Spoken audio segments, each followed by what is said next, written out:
Big பாஸ்ல வந்து பாத்தீங்கன்னா இந்த லாஸ்ட் ரவுண்ட் நடந்த டாஸ்க்ல வந்து ஒஸ்ட் பெர்ஃபார்மர் எல்லாமே ஜெயில போட்டாங்க. அது ஜெயில போறதுக்கு முன்னாடி என்னன்னா எதனால நீங்க தோத்தீங்க அப்படின்னு சொல்லி ஒரு சிலையில எழுதி கழுத்துல தொங்க போட்டிருக்காங்க. இது வந்து வந்து பாத்தீங்கன்னா அவங்களுக்கு ரியலைஸ் ஆகும்.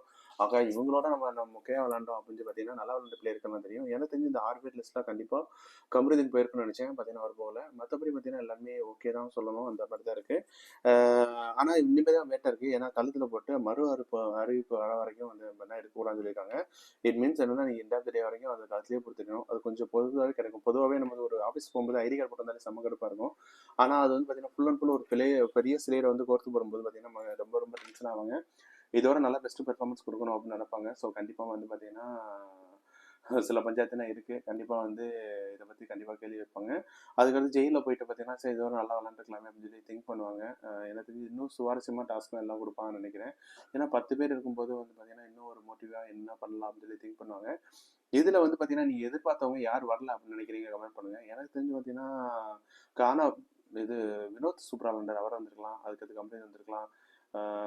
இவங்க பார்வதி கூட நல்லா பண்ணாங்க, அவங்களும் வந்திருக்கலாம். ஸோ இந்த 3 பேரும் அல்லது இந்த லிஸ்ட்ல வந்து வந்திருக்கலாம்.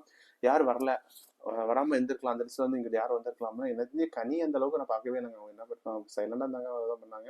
மற்றபடி பெருசா யாரும் பெருசா இம்பாக்ட் பண்ண கிடைக்கிற மாதிரி ஒன்றும் பண்ணலாம்னு நினைக்கிறேன். ஸோ இன்னும் கொஞ்சம் சுவாரஸ்யமா ஆட் பண்ணிக்கலாம். அவங்க பசங்க விட்டுட்டாங்க, கேப் விட்டாங்க. ஸோ வெயிட் பண்ணி பார்ப்போம். இந்த வீடியோ உங்களுக்கு பிடிச்சிருந்தா கண்டிப்பாக லைக் பண்ணுங்க, மறக்காம சேனலை ஃபாலோ பண்ணுங்க. தேங்க்யூ.